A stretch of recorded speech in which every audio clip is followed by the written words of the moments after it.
إن الحمد لله نحمده ونستعينه ونستغفره ونعوذ بالله من شرور أنفسنا وسيئات أعمالنا من يهده الله فلا مضل له ومن يضلل فلا هادي له وأشهد أن لا إله إلا الله وحده لا شريك له وأشهد أن محمدا عبده ورسوله اللهم صل وسلم وبارك ونعم على سيدنا وإمامنا وقدوتنا محمد وعلى آله وصحبه وسلم تسليما كثيرا أما بعد bienvenue dans cette nouvelle série de live alhamdoulilah, qu'on va consacrer à une des adorations importante, fondamentale en islam. Cette adoration qui fait partie des piliers de l'islam, obligatoire pour chaque musulman sous certaines conditions, qu'on va expliquer bi'idhnillahi ta'ala. On s'approche effectivement de cette saison, il reste à peu près 2 mois. Et je pense que c'est fin juin, début juillet, Inch'Allah. Et il était important de vous accompagner dans la compréhension de cette adoration-là et pour la préparer, Inch'Allah, pour ceux Inch'Allah, qui pourront partir pour le pèlerinage. Il s'agit effectivement de cette adoration, le pèlerinage à la Mecque, le Hajj.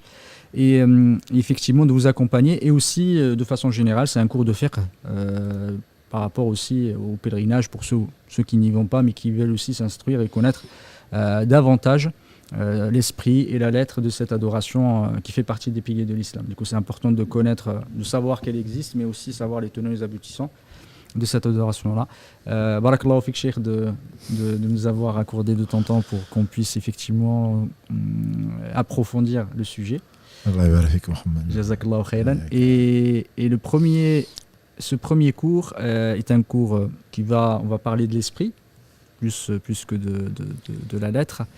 Ou même si effectivement il y aura des aspects juridiques qui vont être abordés. L'important c'est de discuter effectivement de la définition du Hajj, de son histoire, de ses mérites. Et si on a le temps, Inch'Allah, à commencer par le Mawaqit, qui est le premier, effectivement, si on a le temps, sinon ça sera la semaine prochaine.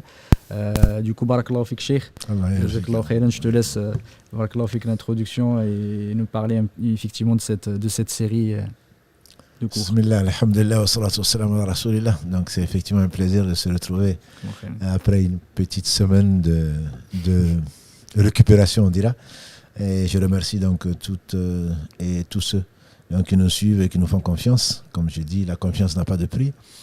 On apprend tous, alhamdulillah. Et pour ceux qui pensent effectivement que nous sommes des youtubeurs, je veux leur dire que ce n'est pas le cas. Nous sommes tous, alhamdulillah, salariés d'Allah subhanahu wa ta'ala, mais nous avons tous des métiers qui, de loin ou de près, donc, nous amènent à nous éloigner de la mosquée. Donc nous nous retrouvons, et justement parce qu'Allah a voulu qu'on s'aime pour Allah et nous a recrutés pour son travail. Donc c'est la raison pour laquelle les veillées, il n'y en a plus, parce que il faudrait bien aller travailler. On a pris des congés pour alhamdulillah, s'adonner donc à cette dernière et meilleure partie donc, du Ramadan, et pour être avec les frères et les sœurs. Mais à partir de ce moment-là, on prend un rythme normal, entre guillemets. Donc ce qu'on a essayé de faire, c'est maintenir donc, cette éducation, la nôtre et la vôtre, par rapport donc, aux piliers de l'islam, par rapport à l'adoration d'Allah subhanahu wa ta'ala. C'est pourquoi nous avons été créés, donc barakallahu fik, au pôle de communication,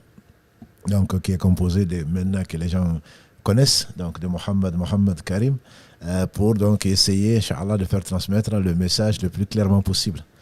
Voilà, donc ceci dit, effectivement, le sujet est d'actualité, dans la mesure où on sait, alhamdulillah, que c'est une fois par an, et qu'on s'y prépare, contrairement à ce qu'on peut penser. Ce n'est pas que l'aspect matériel, c'est vrai qu'il est important, mais il y a un autre aspect, c'est vraiment le retour, je dirais, ou répondre à l'appel d'Allah subhanahu wa ta'ala, puisque Allah dit à Ibrahim alayhi salam d'appeler les gens au pèlerinage.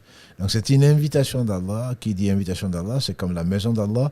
Allah a voulu que ce soit donc la première mosquée sur la terre, qui est donc la mosquée construite par son bien-aimé Ibrahim alayhi salam, le père des musulmans, le modèle.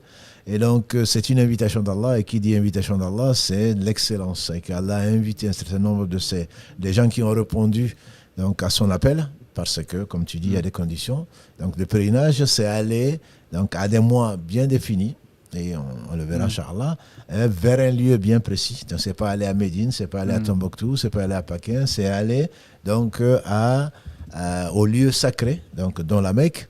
Et ensuite, donc, comme on le verra d'un point de vue fiqh, les endroits qui avoisinent cette mosquée sacrée, qui sont Arafat, Muzdalifa, Mina, etc.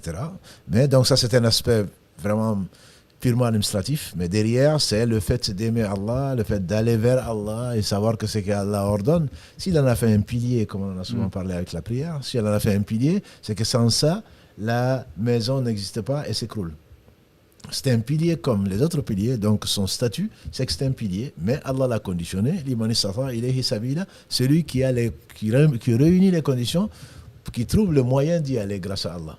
Donc c'est un pilier, mais il est central parce que pour mille et une raisons, dont ce que les savants définissent, c'est vraiment le symbole même de l'unité des musulmans, c'est le symbole de la miséricorde d'Allah, c'est le symbole de l'égalité des gens devant Allah subhanahu wa ta'ala. J'entends par là, pas de supériorité d'un arabe sur un non-arabe, ni d'un non-arabe sur un arabe, si ce n'est par la piété.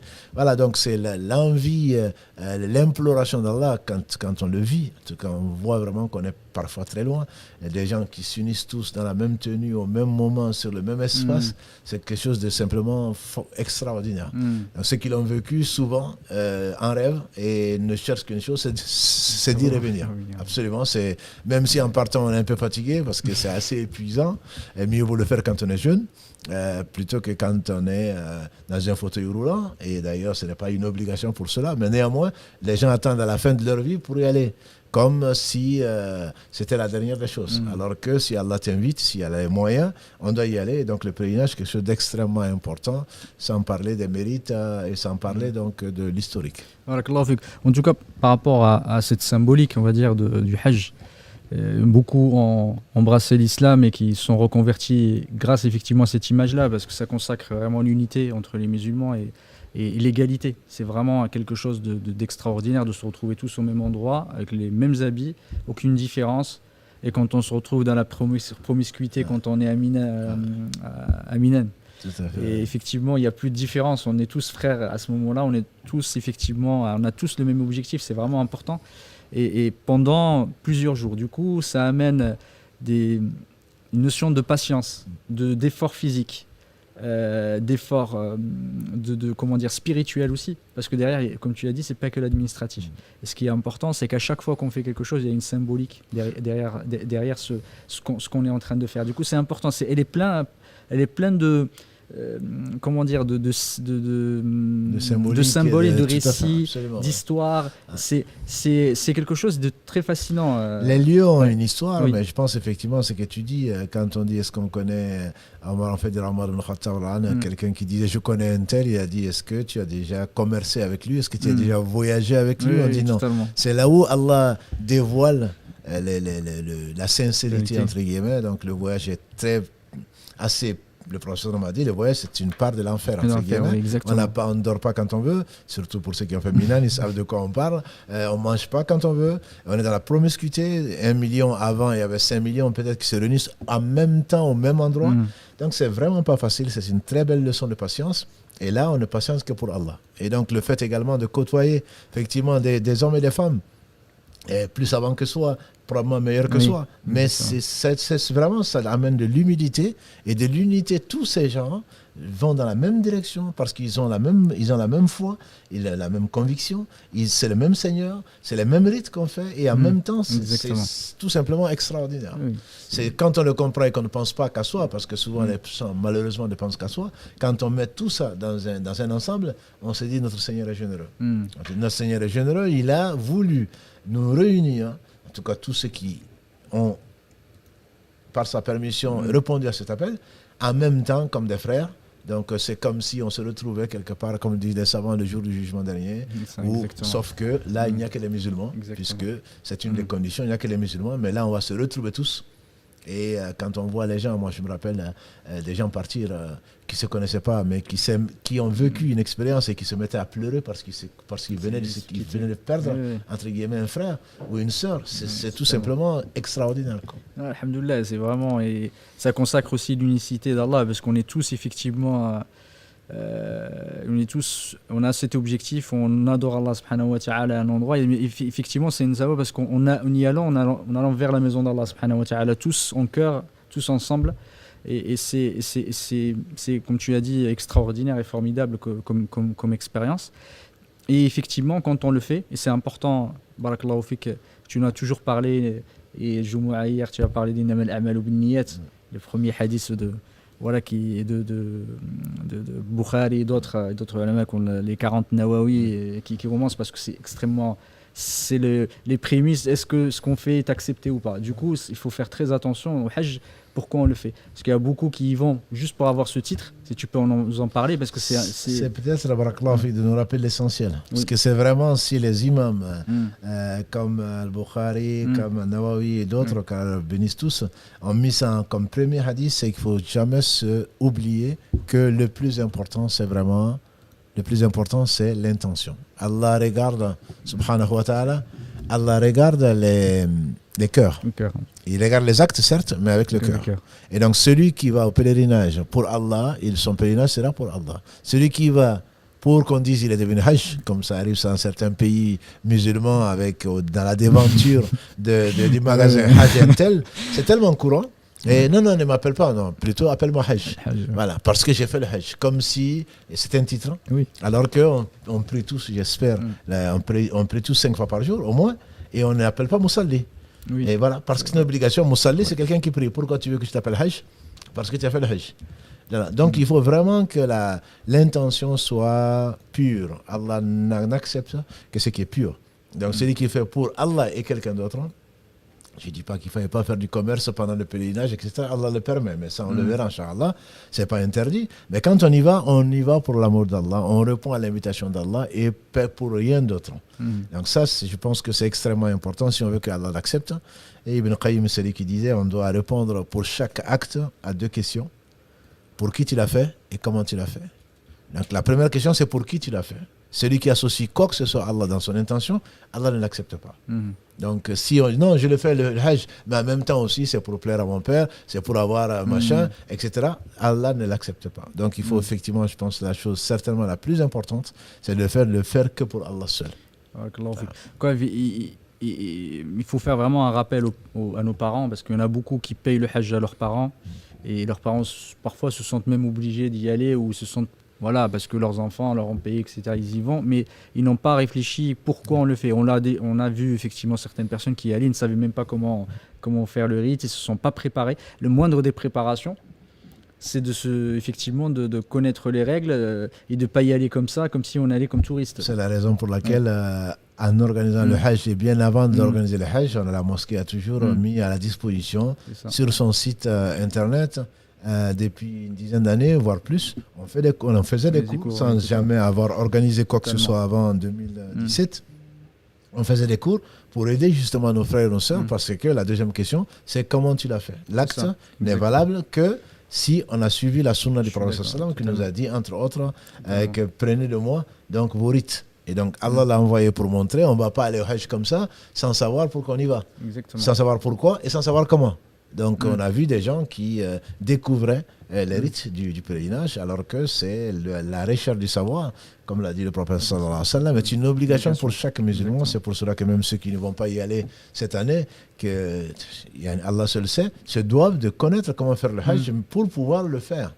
Et l'intention également, sur laquelle tu insistes, je pense que c'est extrêmement important, parce que le prophète sallallahu alayhi wa sallam a dit, quand il était à Tabouk, il a dit, il y a des gens à Médine, on ne traverse pas un fleuve ou une rivière, ni une escalade, une montagne, sans qu'il n'ait la même récompense que nous. Ils ont dit, mais comment ça? Alors que Tabouk, c'était le voyage de la difficulté. Donc, ils avaient un chameau pour 18 compagnons du prophète sallam. Et pourquoi? Il dit parce qu'il n'y a que... Ils avaient une excuse. Donc, celui qui veut aller au Hajj, même si aujourd'hui c'est plus proche de 10 000 € qu'autre chose, même si aujourd'hui il n'y a pas ceci et cela, si son intention est de s'associer à ces gens, il les envie et il prie pour eux, pour que Allah les accompagne, qu'il accepte d'eux, etc., il se peut que Allah leur inscrive un Hajj complet. Donc, ce n'est pas parce que je n'ai pas été, Allah sait qu'il y a les moyens, c'est lui qui les a créés, c'est lui qui les a donnés. Ce n'est pas parce que je n'y vais pas cette année que je vais attendre je ne m'intéresse pas au Hajj. Non, c'est un pilier de l'islam, c'est l'unité des musulmans, comme tu l'as bien dit, c'est un moment privilégié, et donc même si on n'y va pas, celui qui a l'intention, comme l'a dit le prophète alayhi salatu wassalam, dans ce hadith d'Ibn Abbas qu'Allah a créé ainsi que son père, celui qui, Allah a, quand il a créé, il a ordonné aux anges cette règle. Celui qui désire entreprendre une chose et qui n'arrive pas à le faire. Je dis bien qu'il n'arrive pas qu'il renonce, qu'il n'arrive pas à le faire, pour une raison ou pour une autre, qu'Allah sait. Allah demande aux anges de lui inscrire la récompense complète. Voilà. Ça, il faut savoir que le Seigneur nous adorons, il est si généreux, si miséricordieux, et celui qui, grâce à Allah, arrive à le faire, il est récompensé de 10 à 700 fois, voire plus. Voilà. Donc il faudrait au moins qu'on s'associe à ces gens avec au moins l'intention, qu'on veuille du bien pour eux, pas parce qu'on n'a pas été, on espère que ça ne va pas marcher, non, pas du tout. Au contraire, ce sont nos frères en religion et on a le même Dieu, on a le même objectif qui est la satisfaction d'Allah et le paradis. Donc il faut s'associer au moins psychologiquement, mentalement, je dirais, et les inclure dans nos prières, même si on va leur demander, ceux qui nous écoutent et ceux qui ne nous écoutent pas, de prier pour nous également. Mais c'est une seule et même communauté, comme l'a dit le prophète sallallahu alayhi wa sallam. Du coup, si tu peux, Cheikh, nous parler de l'historique de l'histoire de cette adoration, parce qu'elle date pas de, elle a été effectivement instaurée, rendue obligatoire sous sa forme actuelle, le prophète sallallahu alayhi wa sallam, mais le pèlerinage existait bien avant. Absolument, le pèlerinage existait bien avant, même les gens qui ne croyaient pas, enfin qui associaient à Allah. Allah a dit que la plupart de leur circumambulation, leur tawaf autour de la maison n'était que sifflement et taper dans les mains. Et les gens même faisaient le tour de la Kaaba en nu, je dirais. Allah a interdit tout cela en l'année 9 de l'Hégire. Donc c'est le dernier des 5 piliers à être offert, je dirais, j'allais dire à être imposé, à être offert par Allah subhanahu wa ta'ala comme point culminant de sa satisfaction pour la communauté de Muhammad sallallahu alayhi wa sallam, sa satisfaction surtout des messagers alayhi wa sallam. Effectivement, c'est Allah qui a dit à Ibrahim d'appeler les gens au pèlerinage.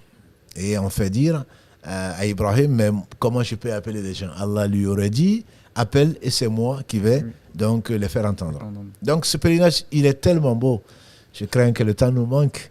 C'est que quand on voit Ibrahim, alayhi salam, enfant, qui a ordonné le bien, interdit le mal, Allah lui a fait connaître son Seigneur, et que pour cela il va aller dans le feu, Allah va le préserver, il va ensuite être obligé de fuir son peuple et son père, il va ensuite aller à la Mecque, mais avant d'y aller, il va passer par l'Égypte, il n'a pas d'enfant, Allah lui donne un enfant, c'est là où commence l'histoire, pour la rendre très courte, Ismaïl, et Allah va dire à Ibrahim, ce fils Ismaïl, le seul que tu as, alors que tu as 100 ans peut-être, abandonne-le, lui et sa mère. Moi, c'est là où j'aimerais bien m'arrêter un peu, parce que je trouve ça extraordinaire. Parce que toute notre vie, quand Allah nous demande une chose, on a l'impression que Allah nous demande trop. Alors que de cet abandon de son fils et de sa mère, Allah va faire sortir, va bénir ce lieu d'un désert rocheux, il va faire sortir le meilleur des hommes, Muhammad sallallahu alayhi wa sallam, il a voulu, il n'arrive que ce qu'il veut, qu'il y ait une maison, qui est sa maison, qu'il appelle sa maison, où tout le monde va se diriger. Tout le monde, je veux dire, dans la prière. Pour tous ceux qui veulent se faire entendre par Allah, ils doivent se tourner dans cette direction, alors qu'on aurait attendu la mort certaine. Donc je trouve qu'il faudrait qu'on s'en rappelle quand on est un peu éprouvé et qu'on se dise non mais c'est pas possible, je ne vais pas y arriver, et pourquoi Allah m'a ordonné ceci? C'est parce que tu ne le connais pas. D'une chose où tu penses vraiment qu'il n'y a que du mal, en fait Allah sait, Wallahu ya'lam wa antum la ta'lamun. Donc il va abandonner, comme on sait, il va abandonner sur l'ordre d'Allah, il va se soumettre, d'où le nom du père des musulmans, communauté de votre père Abraham, c'est lui qui a appelé les musulmans auparavant. Il va abandonner donc cet enfant, il va abandonner cette mère de ce seul enfant qu'il avait, et ensuite Allah, au travers donc des causes, et toute cause n'est que seconde sauf la sienne, il va vouloir donc que cet enfant tête sa mère, il n'y a pas d'eau, il n'y a pas à manger, que la mère qui s'affole, qui va aller entre deux symboles du Hajj et de la Umrah, qui est Safa et Marwa, qui va chercher à 300 mètres, deux monticules à 300 mètres, qui va courir sur l'un, ensuite sur l'autre, qui ne voit personne, et c'est là que Allah manifeste une part de sa miséricorde.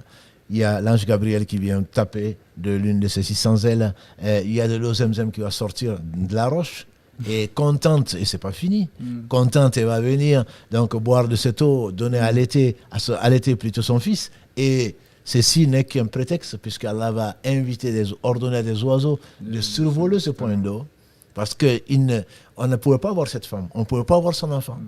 C'est tout dans le désert. Et une tribu donc des Jurhum, comme on l'appelle, venant de l'actuel Yémen, passe loin de là, qui ne voit ni la femme et encore moins son enfant.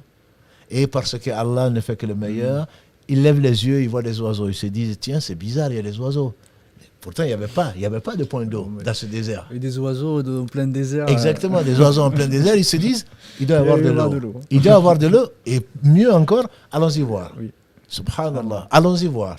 Ils auraient dit oui, il y a de l'eau, tiens, ils sont mignons les oiseaux, et puis ils partiraient. Non, allons-y voir. Et ils vont y aller, ils vont trouver cette femme seule avec ce bébé. Ils vont demander la permission de s'installer autour de ce point d'eau qui n'est pas loin de la Kaaba, la future Kaaba, et c'est ainsi qu'il y en a qui la Mecque. Ils vont rester là. Et je vais passer du détail juste pour arriver à la maison. Quand Allah subhanahu wa ta'ala va faire revenir Ibrahim, Ibrahim va trouver donc cette femme, il va trouver cet enfant, il va trouver tout un peuple autour. Allah va lui dire, n'est-ce pas, que quand il les a laissés, c'est moi qui m'en suis occupé. Et ça, c'est une part de la miséricorde d'Allah qui est infinie. Et donc ainsi, quand Ibrahim va revenir, après on ne va pas parler du sacrifice encore, quand il va venir donc retrouver cet enfant, Allah va lui ordonner de construire une maison. Donc une maison à cet endroit-là. Et il va dire à son fils, Allah m'a ordonné ceci, et son fils va l'aider. Et donc ils vont construire sur ce point qui est le nombril de la terre, même géographiquement, c'est le nombril de la terre, et Allah n'a pas besoin de géographie, pour construire donc cette maison. Et c'est en construisant cette maison qu'ils vont demander à Allah d'envoyer à ce peuple un prophète issu d'eux qui va les purifier, qui va les réciter les versets et la sagesse. Et donc plus de 2 millénaires après, seulement Allah va faire naître Mohammed dans ce peuple-là. On dit qu'Ibrahim date du 19e siècle avant Jésus. Si on rajoute 570 dans le compute grégorien, ça fait au moins 2 millénaires et 500 siècles. Et donc, Allah subhanahu wa ta'ala a voulu donc faire naître de cet endroit aride, austère et des plus austères, donc le peuple qu'il a choisi, cette maison qu'il a fixée là, et qui est le centre de la terre et qui le restera jusqu'à ce qu'Allah hérite la terre et ce qu'elle contient. Et donc c'est ainsi qu'Allah a ordonné à Ibrahim alayhi salam de construire une maison qu'il appelait sa maison et d'appeler les gens donc au pèlerinage pour venir visiter donc cette maison, rahmakallah, pour venir visiter cette maison et donc pour en faire le point de mire de toute une communauté, que dis-je, de tout le monde. De tout le monde, de toute l'humanité. De toute l'humanité, absolument. Barakallahu fik, jazakallahu khairan. Et c'est important, comme je disais tout à l'heure, le Hajj, il est plein de leçons et plein d'histoires, plein de symboles. C'est important aussi à chaque fois qu'on visite ces lieux-là, c'est pas pour faire du tourisme, mais c'est surtout pour se rappeler de la miséricorde d'Allah et se rappeler aussi de l'opportunité qu'on a aujourd'hui de vivre ce moment-là. Parce qu'il y en a beaucoup au travers du monde qui rêveraient de le faire. J'ai le souvenir de ma grand-mère, qu'Allah subhanahu wa ta'ala lui fasse miséricorde, et à chaque fois elle passait ses journées à regarder à la télé les personnes avec les yeux et elle espérait y être, mais alhamdoulilah, Allah subhanahu wa ta'ala, elle n'avait pas la possibilité de le faire. Et c'est également peut-être pourquoi Allah a envoyé mieux que nous des gens qui allaient à pied. C'est pour ça il faut pas l'oublier. Nous aujourd'hui, c'est vrai que c'est cher aujourd'hui, mais les gens allaient à pied, c'est aller un an, retour un an, ils travaillaient sur le chemin pour avoir de quoi. C'est qu'ils étaient des croyants, en tout cas. Allah témoigne qu'ils étaient croyants. Il y en a qui se mariaient, c'est tout un voyage, comme tu as dit. C'était un vrai voyage. Aujourd'hui, c'est quelques heures d'avion. Voilà, mais c'est vraiment, ils ont le temps, entre guillemets. Même moi, j'ai été, alhamdulillah, grâce à Allah, en bus, donc en 1984 là, et on a passé une semaine. Pour y arriver, on dormait même le sol, sous le bus, etc. Mais c'est extraordinaire, c'est peut-être le meilleur voyage que j'ai fait de ma vie. C'est tout simplement extraordinaire.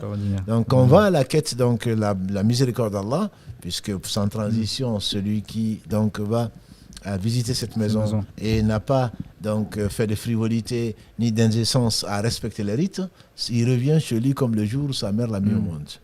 Donc c'est une opportunité extraordinaire qui doit motiver en tout cas la personne, parce que Dieu seul sait s'il a accepté de nous, Dieu seul sait s'il a pardonné nos innombrables fautes. Donc c'est l'un des bénéfices du pèlerinage bien fait. je dis bien Oui, bien Hajj fait, Mabrour, donc ouais. voilà, exactement, Mabrour, qui témoigne vraiment de la sincérité de la personne, qui va parachever, entre guillemets, son amour d'Allah, son adoration d'Allah subhanahu wa ta'ala, donc au lieu où Allah a voulu ceci. On aurait pu le faire ici, dans cette nouvelle mosquée, on peut le faire le pèlerinage comme certains le font ailleurs, mais le lieu de pèlerinage, comme l'a dit le prophète sallallahu alayhi wa sallam, on doit sceller sa monture que pour 3 lieux. C'est la maison sacrée d'Allah, c'est la mosquée Masjid Haza, là où il était, donc la mosquée du prophète sallam, et Quds, donc qu'Allah subhanahu wa ta'ala la libère. Ce sont les 3 lieux où on peut aller, où on doit aller, et pas parce qu'on va chercher la mosquée la plus belle, etc. etc. Ça, c'est l'ordre donc d'Allah subhanahu wa ta'ala. Surtout un rappel pour certains frères qui, effectivement, pour venir visiter la mosquée ici, voilà, ils ont fait un voyage, etc. Du coup, que, voilà, c'est un petit rappel pour eux aussi que de dire qu'on... le fait d'entreprendre un voyage pour aller pour aller à un endroit, c'est que 3 endroits, c'est pas n'importe quel endroit. Du coup, alhamdoulilah, qu'Allah nous raffermisse sur la foi et nous pardonne nos péchés. En tout cas, jazakallahu khairan, par rapport au mérite effectivement de Hajj, est-ce que tu peux nous parler aussi du mérite de la Umrah? Le mérite de la Umrah, comme l'a dit le prophète sallallahu alayhi wa sallam, vient de sortir d'une adoration et alhamdulillah qui nous a programmé. Oui. Et voilà, le destin il est celui-là. Après le Ramadan, on n'a pas le temps de se reposer, qu'il faut se préparer pour le Hajj. Donc, ne serait-ce que mentalement. Et donc, le prophète sallallahu alayhi wa sallam a dit de la prière à la prière, du vendredi au vendredi, du Ramadan au Ramadan, de la Umrah à la Umrah. Donc, c'est l'occasion pour se faire pardonner les péchés véniels si on évite donc les grands péchés. Donc, cette Umrah, c'est le petit pèlerinage, comme on l'appelle. C'est la visite pieuse donc, de la maison. Et en fait, comme on le verra, Inch'Allah, il y a 3 piliers sur les 4 qui sont en commun. Donc, on va également faire le saï entre Safa et Marwa, mais ça se fait en gros en une matinée ou une après-midi. Voilà. Donc, on arrive à la Mecque et on le verra, Inch'Allah, le détail administratif, alors que le pèlerinage, ça demande au moins 2-3 jours pleins. Donc, c'est le petit pèlerinage, entre guillemets, est plus que conseillé. Mais quant au grand pèlerinage, Hajj al-Akbar, le grand pèlerinage, il est un pilier, même si la plupart des savants, en tout cas, considèrent que c'est lui qui est obligatoire. D'autres ajoutent au Hajj, ils y mettent également la Umrah. Comme tu le sais, il y a divergence dessus. Mais la Umrah, c'est ce qui est devenu aujourd'hui presque du tourisme. Beaucoup de gens ont accès à ça, alors que de mon temps, on n'y avait accès que quand on allait pour le pèlerinage. Parce que c'était vraiment aussi cher que ça. Voilà qu'aujourd'hui, les facilités hors saison en particulier, hors saison pèlerinage, les uns et les autres, ils vont. On peut faire la Umrah, tant mieux. Et certains préfèrent même faire la Umrah avant de faire le Hajj pour aller s'entraîner. Voilà. Je ne suis pas sûr qu'on pourra commencer par le Nawafil avant d'apprendre à faire la prière. Mais bon, toujours est-il que c'est une... Il y a certains, effectivement, par rapport à l'obligation, et effectivement, le prix entre les deux n'est pas le même. Il est pour la Umrah et pour le Hajj. Effectivement, pour ceux qui suivent l'avis comme étant la Umrah étant obligatoire, effectivement, ils se disent j'ai pas les moyens pour faire le Hajj, moi j'ai les moyens pour faire la Umrah, je fais la Umrah. Mais effectivement, pour s'entraîner, je sais pas. Enfin, c'est vrai, l'intention. Tu parles encore de l'intention. Je pense que c'est important. C'est pas vraiment pour s'entraîner. Alhamdulillah, on y arrive que c'est pas la Ligue des Champions, c'est pas je ne sais quoi d'autre. On y va vraiment pour Allah et pour Allah seul. C'est Allah qui facilite. Et rien n'est facile sauf ce qu'Allah facilite. Et donc la Umrah est quelque chose de très important puisque Allah a invité dans le Coran le prophète également à la Umrah. Donc à la Umrah et au Hajj. Donc faire les deux, si on peut les faire, comme on le verra administrativement, il est possible de faire les deux en même temps ou de les faire séparément. Exactement. Ça, on le verra, Inch'Allah, à l'occasion. Mais le mérite du pèlerinage, il est tout simplement énorme. Le prophète sallam a dit, entre autres, que le djihad de la femme et de la vieille, de la personne âgée, etc., c'est le Hajj qui a été bien fait.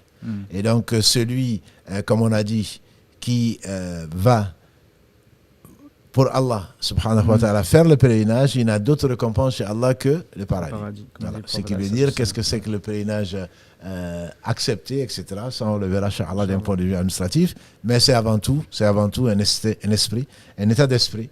Donc de répondre, comme toute adoration, de répondre avant tout à Allah, d'en faire un moyen pour se rapprocher d'Allah et pas pour autre chose. Parce que certains vont, je vais aller demander à Allah à sa maison. Voilà, comme si on demande à Allah qu'à sa maison. Voilà, certains y vont et que nos frères et nos sœurs prennent garde. J'ai vu des gens avec des tenues qu'on va amener pour frotter la Kaaba. Voilà, un certain nombre de choses qui sont vraiment de l'association qu'Allah nous en préserve. La Kaaba, on te fait dire Omar ibn Khattab, quand il va à la pierre noire, qui l'embrasse, qui dit aux pierres noires, je sais que tu n'es qu'une pierre. Si je n'avais pas vu le professeur Sallam t'embrasser, je ne t'aurais jamais embrassé. Voilà, donc il faut savoir que la maison en tant que telle, elle est bénie parce qu'Allah a dit que c'est sa maison. Allah y a invité. Mais donc on ne va pas se bousculer, voir parfois des gens mourir ou qu'on cause la mort de certaines personnes par ignorance, mais on est ignorance coupable, que parce qu'on veut absolument toucher la pierre, on veut absolument s'approcher de la maison. Et alhamdulillah, Allah facilite les choses. Le fait de nuire à un musulman, c'est bien plus grave. Le prophète sallam un jour meilleur qu'aujourd'hui, il a parlé à la Kaaba. Il dit au Kaaba, certainement, tu es sacré chez Allah, tu es aimé d'Allah. Mais l'honneur du musulman est beaucoup plus sacré que toi. Exactement. Donc que l'on sache, surtout que ceux qui iront, alhamdulillah, ils ne seront pas les seuls. Il n'y a plus de Covid.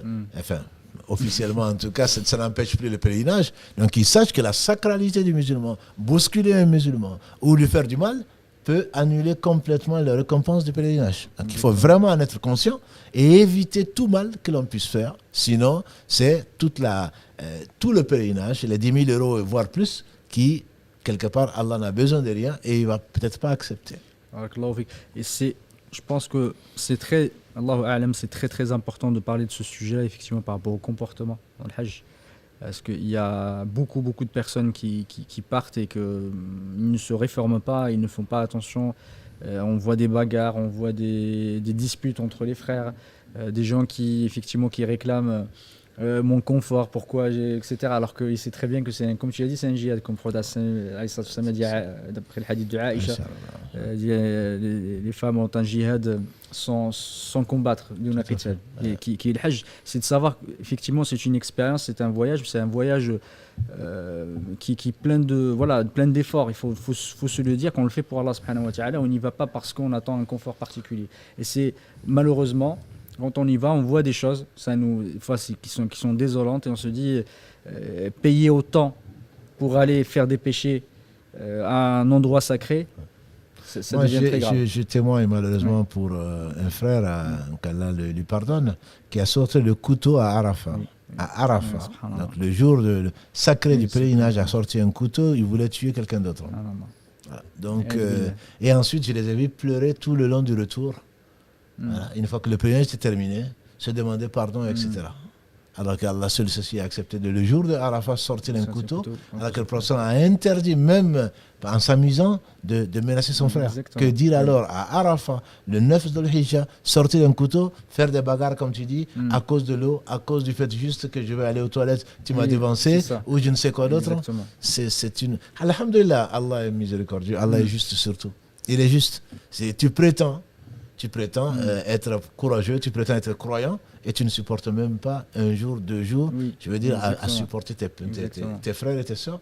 Ça prouve, si ça prouve une chose, c'est que vraiment, ce n'est pas, la foi n'a pas encore dépassé nos langues. Oui, voilà, exactement. En tout cas, barakallahu fik, pour ce rappel, c'est vraiment important. Pour ceux qui se préparent, préparez-vous aussi psychologiquement, dites, vous y allez. C'est vrai que parfois la promiscuité, les difficultés peuvent gêner certains, mais il faut garder patience. Allah subhanahu wa ta'ala, il a mis une sagesse derrière ces difficultés. C'est pour effectivement sortir le bon côté des personnes.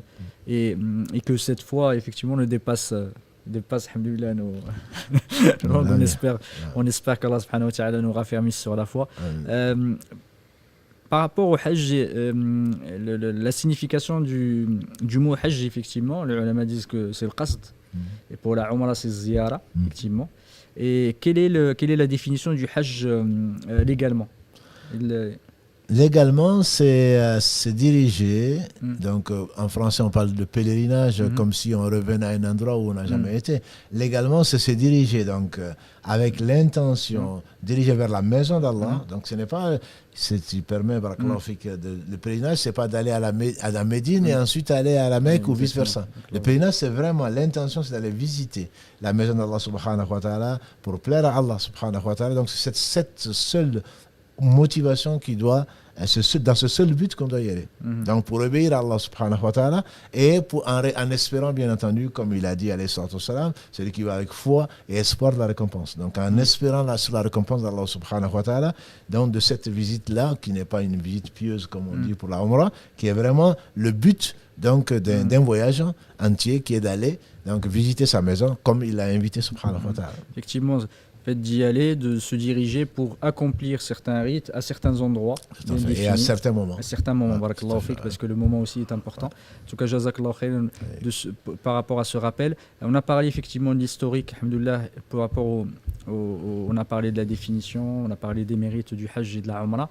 Est-ce que tu peux nous parler du statut juridique du Hajj et les conditions effectivement par rapport au Hajj et aussi par rapport à la Umrah, parce qu'on en a parlé brièvement, on a dit que la Umrah il y avait des divergences là-dessus, mais le Hajj effectivement il n'y a pas de divergence entre les Le Hajj, il n'y a pas de divergence chez deux personnes qui savent de quoi ils parlent. Voilà.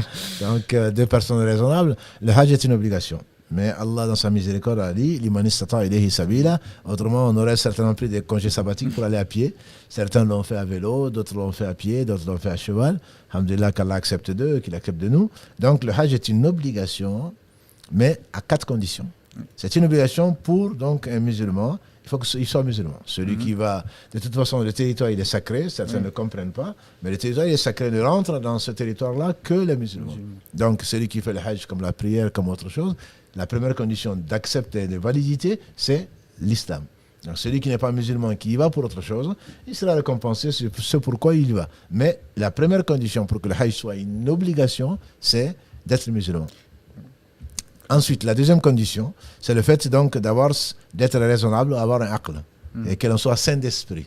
Voilà, parce que, comme l'a dit le professeur sallam, la plume est élevée sur 3, donc le fou jusqu'à ce qu'il retrouve la raison, l'enfant jusqu'à ce qu'il soit pubère, et le troisième, voilà, celui qui dort jusqu'à ce qu'il se réveille. Pour le Hajj, on ne va pas dormir jusque-là. Voilà, donc il y a 2 conditions. La troisième condition, donc la première condition, c'est être sain d'esprit. Et la troisième condition, c'est le fait d'être pubère. D'être pubère pour que le Hajj soit obligatoire. Voilà. Mais si on le fait avec ses parents ou autre chose, le Hajj est quand même valable. Mais ça ne dédouane pas du pilier, puisque le pilier exige 4 conditions, si ma mémoire est bonne.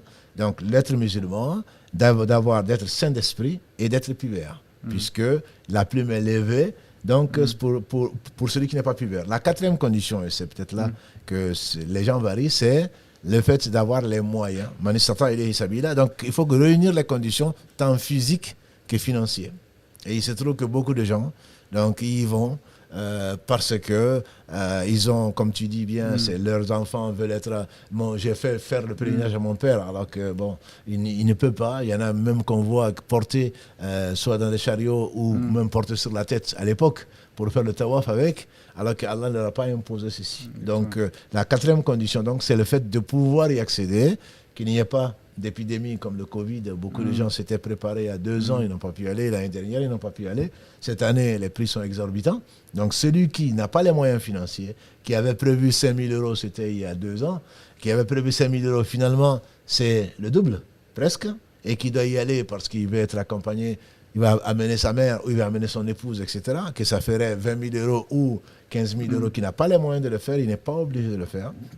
Donc s'il n'y a pas non plus un despote qui empêche donc d'avoir accès là-bas, comme par exemple on n'a pas eu de visa, ou je ne sais quoi d'autre, où il y a un danger, parce que quand je parlais de bus dans les années 80, nous on allait en bus et ensuite il y a eu la guerre de Yougoslavie. Et donc on ne pouvait, c'est ce qui a amené les avions en fait. Et donc la guerre de Yougoslavie a coupé la route et les gens ne pouvaient pas y aller. Et donc à l'époque, bien sûr, c'était pas très cher. Et donc, seulement ceux qui avaient les moyens financiers de prendre l'avion pouvaient y aller. C'est ainsi que c'est devenu maintenant le seul ou le moyen le plus pratique pour y aller. Donc, si il y a des guerres où il y a l'insécurité qui nous empêche d'y aller, on est dispensé de cela. Et Allah sait, subhanahu wa ta'ala, où mettre son épreuve. Donc, ce sont 4 conditions qu'il faut réunir pour être obligé d'y aller, pour celui qui a les moyens. Et Allah insiste dans son livre, verset 97 de la sourate Al-Imran, sourate 3, وَمَنْ كَفَرَ فَإِنَّ اللَّهَ غَنِيٌّ عَنِ الْعَالَمِينَ. Donc Allah a ordonné le Hajj aux gens, et celui qui en a les moyens, celui qui, malgré ça, refuse ou désobéit à Allah, Allah se passe des mondes. C'est un avertissement extrêmement sévère. Parce que ici, kafara, c'est pas bien sûr que la personne ne se sort de l'islam, etc., comme certains peuvent le penser. Mais celui qui désobéit à Allah, Allah se passe des mondes. Si Allah nous invite à faire quoi que ce soit, lui qui se passe des mondes, c'est qu'on en a besoin. Nous sommes les premiers destinataires et c'est une miséricorde de la part d'Allah. Quand on sait et que l'on peut, comme les gens, j'ai entendu parler, qui voulaient attendre la retraite pour y aller et ils sont morts avant. Voilà. Donc, tant qu'on est en bonne santé, tant qu'on a les moyens, il faut se précipiter pour obéir à Allah subhanahu wa ta'ala et ne pas donc économiser son argent ou son temps, plutôt en disant demain, parce qu'aucun d'entre nous n'est assuré de vivre demain. Par rapport à ça, effectivement, par rapport aux conditions, il y a effectivement deux autres. Une effectivement, c'est le hurriya, c'est la liberté, parce que c'est l'esclave, effectivement, son hajj, il n'est pas obligatoire parce qu'il n'a pas d'argent. Justement, son argent n'est pas... Il y a aussi une exclusive pour les femmes. Je ne sais pas si tu n'en as pas parlé, effectivement, par rapport à la condition. Il y a des divergences là-dessus. Je parlais en général, il y a une condition pour les femmes sur laquelle il y a divergence dessus. C'est le fait donc d'être accompagné par un mahram. Du rappel, un mahram, encore une fois, on a beaucoup de sœurs, alhamdoulilah, qui vont peut-être pas... Ah oui, mais il y a divergence dessus, mais c'est une condition extrêmement importante. Dans certaines écoles, le professeur m'a dit que c'est la femme, c'est celle qui croit en Allah. Et au jour du jugement dernier, ne doit pas prendre la route ou le voyage pour une durée de 1 jour et une nuit. Dans une version de 2 jours et 2 nuits, dans une version de 3 jours et 3 nuits. Or, il est même arrivé qu'on a demandé au professeur sallam, ma femme est partie faire le pèlerinage. Il a dit, rejoins-la. Voilà, donc ça c'est l'école Hanbali par exemple, qui se base, alhamdoulilah, sur des preuves, sur les autres aussi, mais en disant qu'eux, ils interdisent à la femme qui n'a pas de mahram, donc son père, les gens avec qui elle ne peut pas lier mariage, son mari bien sûr, ses enfants, son beau-père, ceux avec qui elle ne peut pas se marier. Indéfiniment, exactement, indéfiniment. Et donc se marier indéfiniment, et elle doit être accompagnée. Après, les deux premières écoles qui ne sont pas forcément historiquement, en tout cas les Hanafi et les Maliki, permettent à la femme de voyager en groupe si la sécurité est assurée en groupe. Mais encore une fois, c'est pour le Hajj. Et comme tu le précises, ce n'est pas la Umrah. La Umrah n'étant pas une obligation pour beaucoup de savants en tout cas, on n'a pas à profiter de ça. Je sais que ça n'arrange pas beaucoup de gens. Tu vas pourquoi? Moi, c'est ce que je ne comprends pas. Les gens se disent, oui, mais et alors? Et comment je vais le faire? Tu as l'intention d'y aller. Allah te permet d'économiser, de ne pas y aller parce que tu n'as pas de mahram. Ta récompense est écrite. Est-ce que tu vas pour Allah ou tu vas pour conduire Hajj? Voilà celle qui a fait le pèlerinage. Ou tu vas par tourisme. Donc, c'est par quoi tu as commencé. Donc, je pense que c'est extrêmement important. Il faut savoir pourquoi on y va. Quelle est l'intention qui nous amène. Et donc là, je sais que les visas sont donnés en groupe. Ils ont suivi certainement cette fatwa, entre guillemets. Les visas, ils le donnent à des femmes qui ont un certain âge. Oui, un certain âge. Voilà, normalement, c'est en dessous d'un certain âge et obligatoirement, il faut être accompagné. Voilà, un mahram. Oui. Et dessus de 45 ans, je pense, 45 ans, ils délivrent ça. Alhamdulillah, c'est une fatwa qu'ils appliquent, on les respecte, mais simplement je ne comprends pas la révolte de certaines en train de dire oui mais c'est pas normal, maintenant il y a la sécurité, maintenant il y a l'avion, etc. Moi j'ai dit, le professeur m'a dit, Da'ama yuribuk ila la yuribuk, abandonne ce qui te met dans un doute pour ceux qui ne t'y mettent pas. Exactement. Je ne dis pas qu'il ne faut pas le faire, je ne suis pas un savant. Les savants, qu'Allah les bénisse, ont discuté avec des arguments et je ne doute pas de leurs arguments pour dire c'est possible, c'est pas possible. Dans tous les cas, c'est une condition pour la femme d'avoir un mahram. Si elle ne l'a pas, elle n'est pas obligée de le faire.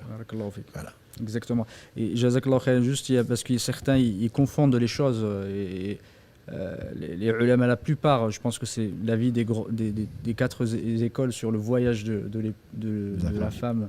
Effectivement, ils sont la très très grande majorité des ulama sont d'accord pour suivre le hadith. C'est surtout l'exception est faite au hajj en fait. C'est là où il y a une grande divergence par rapport au hajj parce qu'étant une obligation, ils ont fait une exception par rapport à ça. Mais sur la plupart normalement des voyages, les malikites ne disent pas que la femme peut voyager effectivement en compagnie, quand elle en dehors de ses obligations. Non, barakallah, on suit nos passions. en général, et on va chercher les fatwas sur Internet quand ça nous arrange. On entend souvent oui, mais je vais avec une association pour faire du bien. Je vais en groupe. Oui, mais je ne te dis pas que tu ne vas pas en groupe. Alors, le problème, c'est qu'il faut, encore une fois, l'intention peut être bonne, comme le disent les savants, donc, c'est les bonnes actions qui demandent une intention bonne. Mais si c'est une mauvaise action, il n'y a pas de bonne intention qui justifie cela. Donc, il faudrait vraiment, même si tu veux faire du bien et que le professeur Hassan nous a mis en garde, bien sûr, il y a des fatwas. Tu vas sur Internet, il y en a, je ne dis pas que ce n'est pas des savants, mais la majorité des savants, comme tu dis, pratiquement la quasi-totalité des savants, dit que ce n'est pas permis. Voilà. Pour le pèlerinage seulement, ils autorisent avec des adillas, ils ont des preuves, avec des conditions, au moins d'être avec un groupe de personnes pieuses et qu'il n'y a pas d'insécurité, etc. Et voilà. Mais si ce sont des pervers, bien sûr, c'est interdit, etc., etc. Et qui aujourd'hui peut prétendre qu'il fait partie des pieux. Exactement. Allah seul le sait, on fait confiance, mais il ne faut pas jouer avec le feu. Il ne faut pas jouer avec le feu, d'autant plus que ce que tu vas chercher, si c'est vraiment l'agrément d'Allah, il se peut qu'Allah ne l'accepte pas. Donc, il ne faut pas jouer avec le feu et il ne faut pas mélanger les choses en général. Donc, ils suivent le hadith et les gens qui craignent Allah suivent le hadith. Il y a effectivement des fatwas qui permettent que maintenant qu'il y a l'avion, maintenant qu'il y a la sécurité, la femme peut voyager comme elle veut. Le tourisme, tu le feras au paradis, Inch'Allah, si Allah te l'accorde. Donc, ce n'est pas pour aller, non mais oui, mais comment on va voyager? Et si tu meurs aujourd'hui, qu'est-ce que tu vas faire? Que l'au-delà soit meilleur pour nous que cette vie. Comme ça l'a été pour les compagnons du prophète sallam et comme le prophète alayhi salatu sallam. Donc il ne faut pas se baser, oui mais je m'ennuie, oui mais je ne peux pas voyager. Et tu voyageras, Inch'Allah. Tu voyageras. Et avec Internet, Google, clique. Inch'Allah, tu vas voir la Mecque, tu vas voir, même pouvoir visiter l'intérieur de la Kaaba que les gens qui y sont ne peuvent pas visiter. Exactement. Voilà, donc il faut se contenter de ce qu'Allah te donne et Allah ne fait que le meilleur. Subhanahu wa ta'ala. A priori, on a des questions. Oui, salam alaikum, barakallahu fikoum pour ces échanges, alhamdoulilah, très très riches en enseignements. Donc effectivement, on a quelques questions sur les réseaux sociaux. Et, par la même occasion, on remercie notre partenaire d'Arifton sur lequel on diffuse en simultané aussi. Donc dans la continuité, Cheikh, même si tu as peut-être répondu indirectement, est-ce qu'une femme qui est divorcée, elle peut faire le hajj avec ses filles, par exemple, si elle n'a pas de mahram? La question, comme tu dis, elle a sa réponse, hein, divorcée ou pas divorcée. Une femme n'a pas à faire le voyage avec ses filles. Ses filles aussi ont besoin de mahram. Oui. Donc, c'est 2 fois plus. Mais justement, si ces filles, elles ont le mahram, ça dépend qui. Parce que si c'est le mari, normalement. Oui. Si c'est le mari, c'est un mahram pour la sœur. Absolument. Oui. Si ces filles ont besoin... Elle, avec ses filles, toute seule, non. C'est 4 fois interdit si elles ont 3 filles. Voilà. Maintenant, effectivement, avec son beau-fils ou avec son gendre, non seulement elle a, mais il ne faut pas un gendre pour 3 filles. Voilà. C'est pour ça que quand tu dis, et tu as bien raison, c'est de façon définitive. Parce que le gendre en question, et malheureusement, je vous assure, mes frères et sœurs, ça fait rire, mais malheureusement, il y a des gens qui ont proposé le haram à leur belle-sœur, et à Toulouse. Et je me rappelle encore. Et j'ai même des noms en tête. Ça n'a l'air de rien. Non. Le professeur, qu'est-ce qu'il a dit? Et on dit, et le beau-frère, il dit c'est la mort. Et rester seul, il dit c'est la mort. C'est lui qui l'a dit. Après, celles qui se sentent épanouies, et qui se font confiance à elles-mêmes et pas à Allah, alhamdulillah. On est présomptueux aussi. Et présomptueux surtout. Oui. Donc, le problème, c'est que non, elle n'a pas le droit de le faire. Elle n'a pas le droit d'aller avec son gendre, bien sûr, elle peut le faire, et son épouse ou pas, peu importe, mais avec ses filles, parce qu'elle est divorcée, Allah lui accordera mieux. Moi, le message, c'est que qu'est-ce que tu demandes? Est-ce que c'est l'agrément d'Allah que tu veux, ou tu veux qu'on dise tu as fait le hajj ou tu as fait la umrah? Si tu as fait le hajj et la umrah parce que tu veux qu'on dise ça, tu n'auras que ce pourquoi tu l'as fait.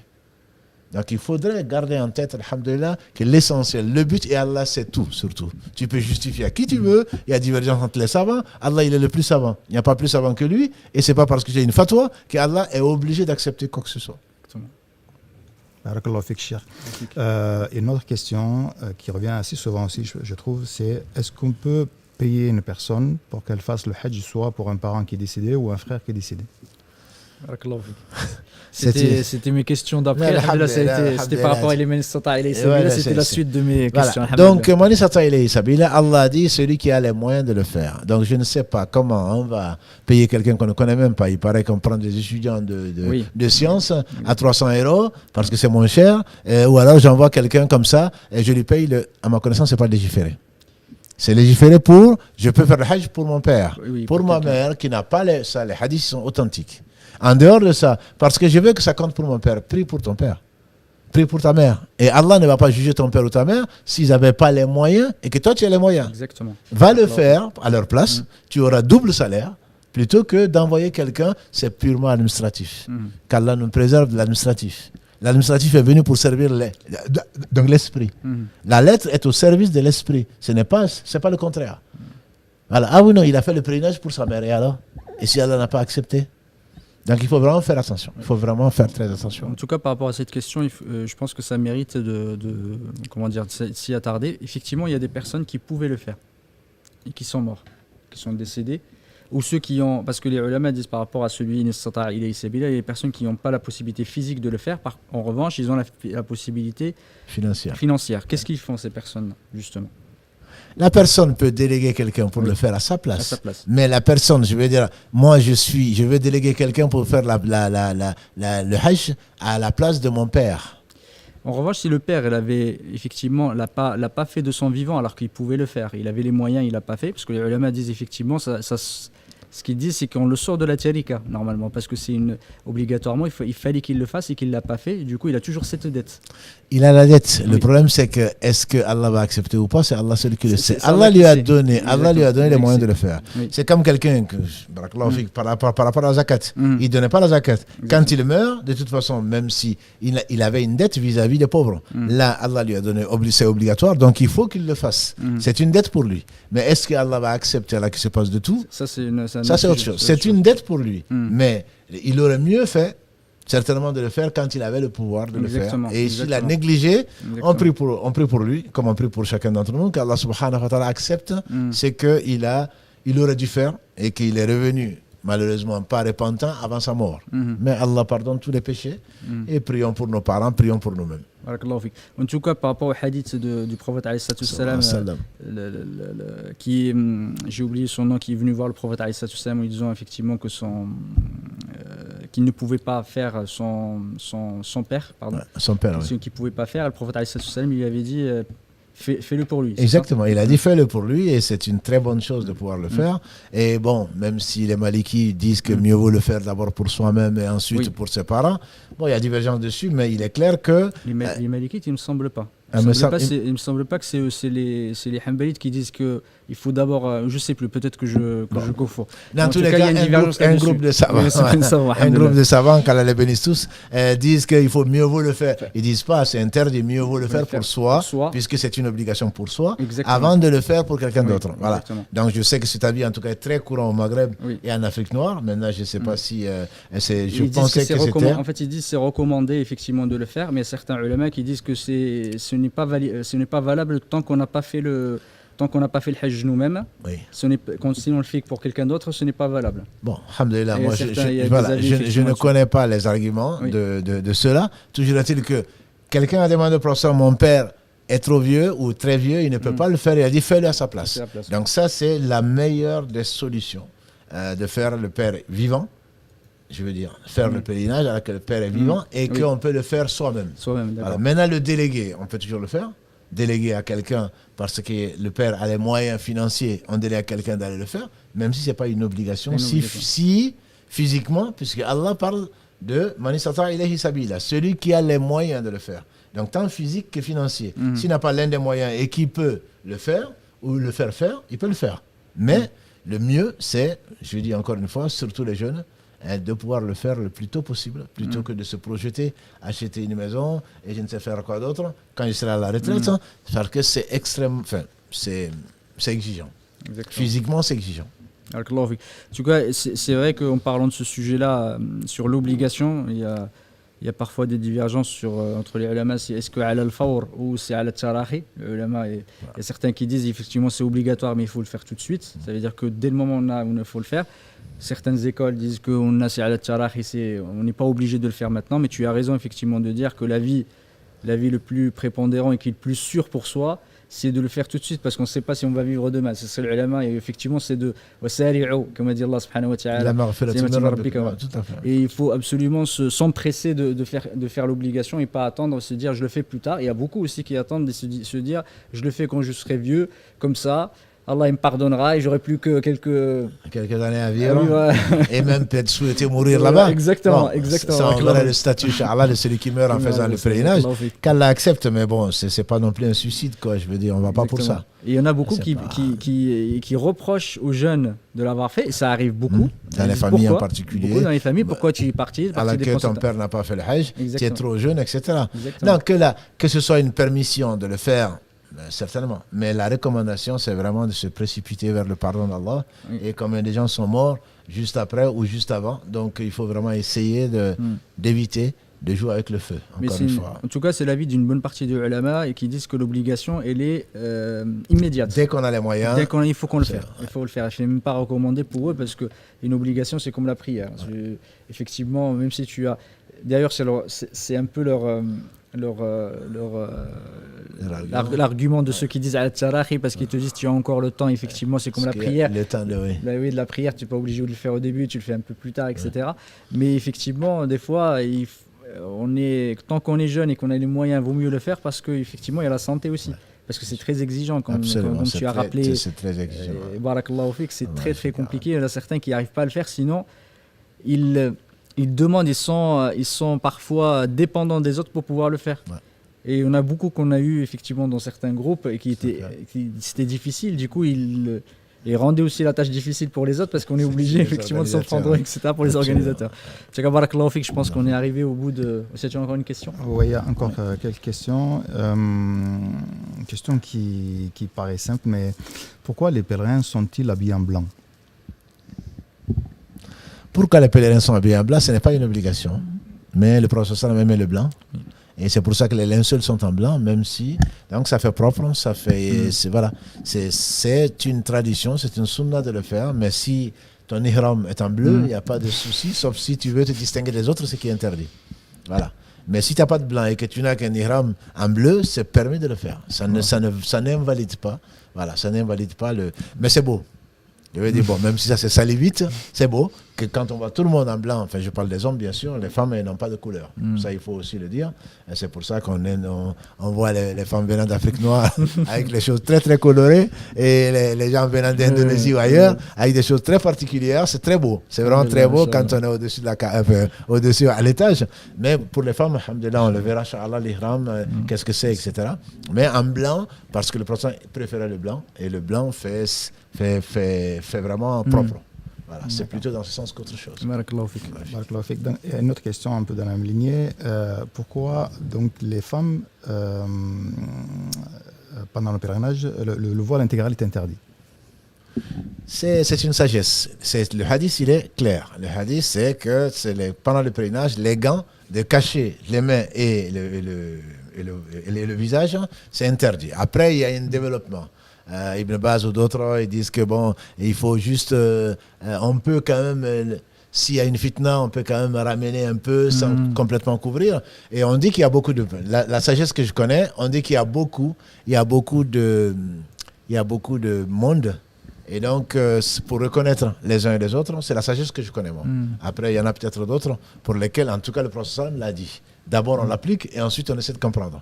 Dans tous les cas, si il y a beaucoup de monde et que là, les hommes et les femmes sont mélangés, c'est une mixité qui est permise parce qu'elle est nécessaire, sans pour autant que ça tombe dans la promiscuité. Voilà, les femmes sont d'un côté, mais quand on fait le tawaf, quand on là-bas, vraiment, c'est libre. Et alhamdoulilah, ça prouve d'ailleurs que la piété, on ne regarde même pas les femmes en général, parce qu'on a d'autres préoccupations. Ça, c'est la piété qui l'emporte. Et donc, le fait de pouvoir reconnaître le visage de ton épouse ou de ta fille, et ceci facilite ou diminue donc les pertes, etc. etc. C'est la sagesse que je connais. Après, Allah seul sait pourquoi. En tout cas, le hadith, il est très clair. Dernière question qui revient souvent, je ne sais pas si on a la réponse, mais on peut peut-être le renvoyer vers le site, c'est est-ce que la mosquée va organiser Hajj cette année ? On peut leur dire peut-être qu'il y a le site hajjomra-toulouse.fr. Tu peux l'écrire, Inch'Allah, Hajj Omra. On leur mettra à disposition. Et la mosquée a essayé, la mosquée a tout fait pour organiser. Et je sais qu'il y a un groupe qui va partir, mais probablement pas de Toulouse, qui va organiser par les frères de la mosquée et qui vont avec, sans faire de publicité. Voilà, donc avec Meridianis à Paris. Donc c'est les frères de Toulouse qui vont les organiser, les encadrer, et donc ce n'est pas la raison pour laquelle nous faisons ce live. On l'aurait fait même sans ça. C'est indépendant, c'est pas de la publicité, voilà. C'est pas de la publicité du tout. On l'a toujours fait, alhamdulillah, depuis des années, et qu'Allah subhanahu wa ta'ala accepte. Mais effectivement, je crains que le groupe soit déjà complet. Exactement. Et voilà. Et je pense, j'ai même entendu parler qu'il y a un tirage au sort en cours. Voilà, donc il y a beaucoup de demandes, alhamdulillah, que Allah subhanahu wa ta'ala nous fasse mériter la confiance des uns et des autres. Mais en même temps, il y a des places limitées. Et cette année, si j'ai bien compris, il y a 1 million de pèlerins qui est attendu et pas plus.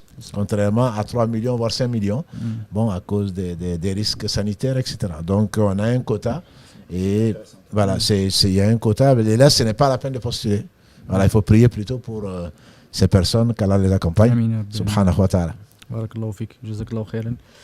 Qu'Allah te récompense par le meilleur cheikh. C'était très instructif. C'était très instructif. Je remercie le frère Karim, le frère Mohamed aussi. Qu'Allah les récompense par le meilleur. On va arrêter là. Barakallahu fikum. On continuera la semaine prochaine. On va commencer par le mawaqit. Inch'Allah. Barakallahu fikum. Subhanakallahumma wa bihamdika. Ashhadu an la ilaha illa anta astaghfiruka wa atubu ilayk. Subhana rabbika rabbil izzati amma yasifun. Wa salamun ala al mursalin. Walhamdulillahi rabbil alamin.